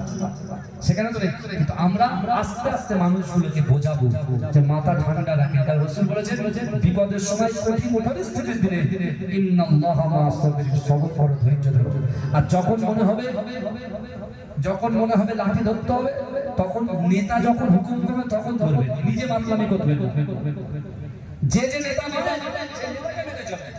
আপনার ইমামকে আপনি মেনে চলবেন, আপনার ইমাম বুঝে নেবে যে কখন লাঠি ধরতে হবে আর কখন দুধের গ্লাস ধরতে হবে।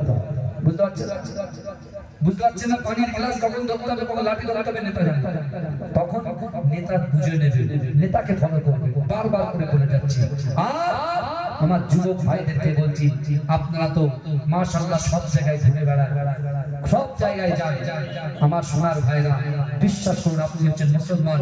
রাসূলুল্লাহর আদর্শ আপনার কলিজার ভিতরে, অন্তরের ভিতরে থাকা উচিত।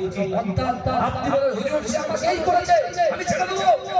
আমি বলছি ভাই একবার হেরে দেখো না, একবার তুমি চুপ হয়ে যাও।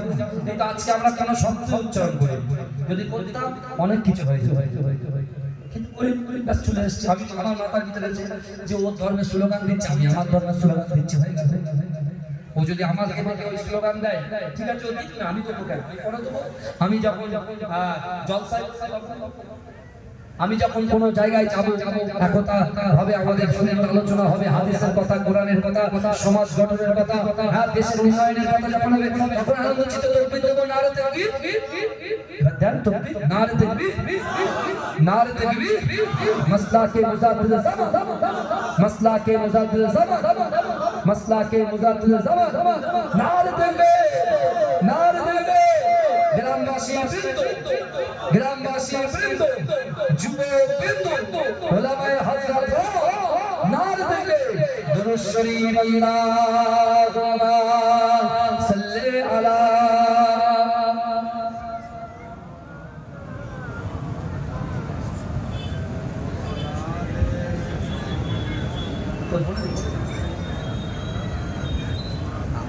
আবার আমার ভাইরা, যে কথা বলছিলাম অসুবিধা হচ্ছে না তো ভাইজান? সব দিকে দেখতে হচ্ছে, বুঝতে পারছেন না?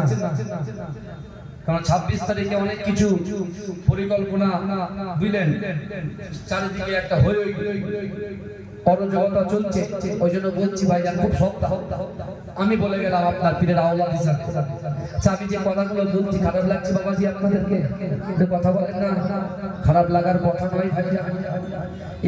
এই আদর্শ আমি আমার দাদার থেকে পেয়েছি, তাদের রক্ত ছিল। মুজাদ্দিদ জামান দাদা হুজুর বিনা সোহবতে বসেছিল, ঠিক আছে? সেই ধারা কিন্তু আমার দিকেও বইছে, বুঝতে পেরেছেন?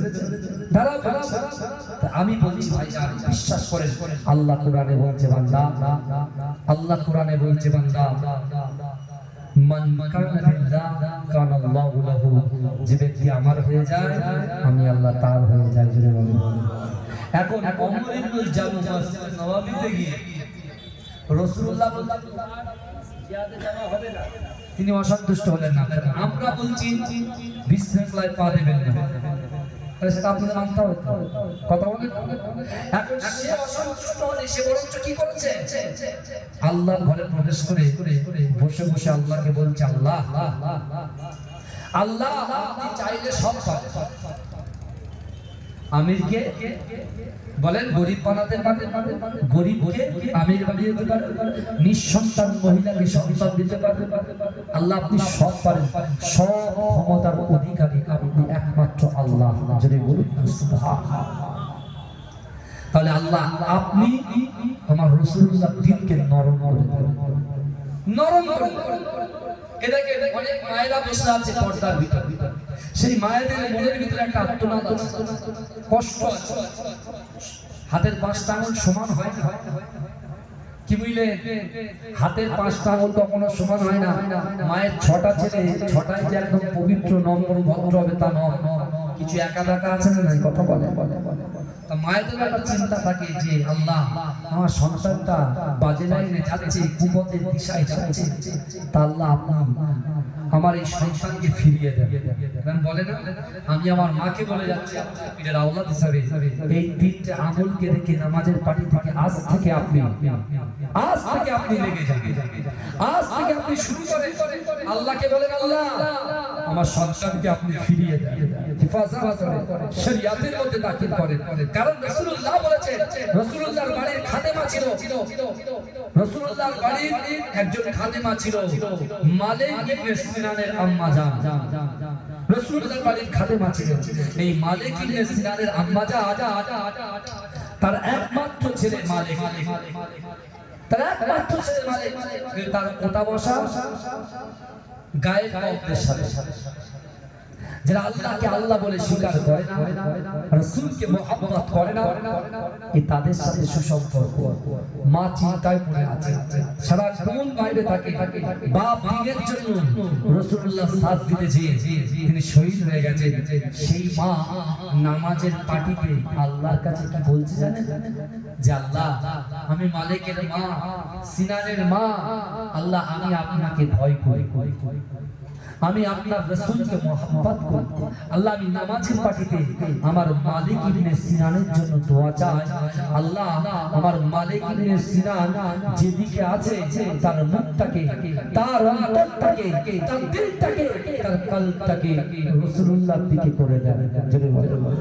তারপর আবার বলছে, আল্লাহ আমি এক্ষুনি রাসূলুল্লাহর কাছে যাব, রাসূলুল্লাহর কাছে গিয়ে দরখাস্ত করব, ইয়া রাসূলুল্লাহ, ইয়া হাবিবাল্লাহ, হুজুর আপনার বাড়িতে আমি কাজ করি, কিন্তু আমার ছেলে মালিক ইবনে সিনান সে বাইরে থাকে, সে আল্লাহকে আল্লাহ বলে স্বীকার করে না, আপনাকে নবী বলে স্বীকার করে না, তা আপনি একটু আল্লাহর কাছে দোয়া করে দিন যাতে করে আমার ছেলে দিক পরিবর্তন করে ইসলামের ছায়াতলে দাখিল হয়ে যায়। যদি বলবেন না, মা এই দোয়া চাইছে, ওদিকে ওমর ইবনে জামু ওই দোয়া চাইছে, কটা নেবেন আপনি? একটা করে যদি বলি বহু সময় চলে যাবে। কিন্তু আমার মালিক ইবনে সিনানের মা যখন রাসূলুল্লাহর কাছে গেলেন, মায়ের টপ টপ টপ টপ করে পানি বেরোচ্ছে। তো রাসূল জিজ্ঞাসা করছে, মা, রাসূল জিজ্ঞাসা করছে, মা আপনি কাঁদছেন কেন? মা আপনি কাঁদছেন কেন? সেই সময় বিশ্বনবী রাসূল সাল্লাল্লাহু আলাইহি ওয়াসাল্লাম যখন মাকে জিজ্ঞাসা করলেন, মা কাঁদছে আর বলছে, রাসূলুল্লাহ আমার মালিক ইবনে সিনান সে এখন ইসলামের মধ্যে পরিপূর্ণভাবে দাখিল হতে পারেননি, তা আপনি একটু খাস করে দোয়া করে দিন না যাতে করে আমার ছেলে ইসলামের ছায়াতলে এসে আপনার কদমের পাশে বসে দিন প্রচার করতে যায়। যদি বলে জোরে বলুন না ভাইজান, আমার ভাইজানেরা, এই নবী পাকের উম্মতিরা, এই নবী দেওয়ানারা, বিশ্বনবী রাসূলুল্লাহ সাল্লাল্লাহু আলাইহি ওয়াসাল্লাম আম্মা জানকে কত রেসপেক্ট করেছে, আম্মা জানকে কত সম্মান করেছে। ও যুবকেরা, আমার দয়ার নবী, সোনার নবী জনাবে মুহাম্মদুর রাসূলুল্লাহ সাল্লাল্লাহু আলাইহি ওয়াসাল্লাম আম্মা জানকে বলছেন, চাচান আপনি বাড়িতে চলে যান, আপনি চিন্তা করবেন না, আপনি পেরেশান হবেন না, আমি আপনার মালিক ইবনে সিনানের জন্য আল্লাহর দরবারে দোয়া করে দিলাম। ও রব্বুল আলামিন, আল্লাহ পাক আমার মালিক ইবনে সিনানকে আপনি কবুল করে নেন। তাকবীর দেন তো, নারে তাকবীর আসেন, তাকবীর দেন, নারে তাকবীর। মাসলাকে মুজাদ্দিদ জামান আমার প্রিয় মাসুদ রহমান ভাইজান এসে গেছেন, মাশাআল্লাহ বহু জায়গায় বছরে একসঙ্গে জলসা করেছি, বুঝতে পেরেছেন আমার সোনার ভাইরা। যাই হোক, আমি গুনাহগার আন্দুলিয়া জালালি বাগদাদ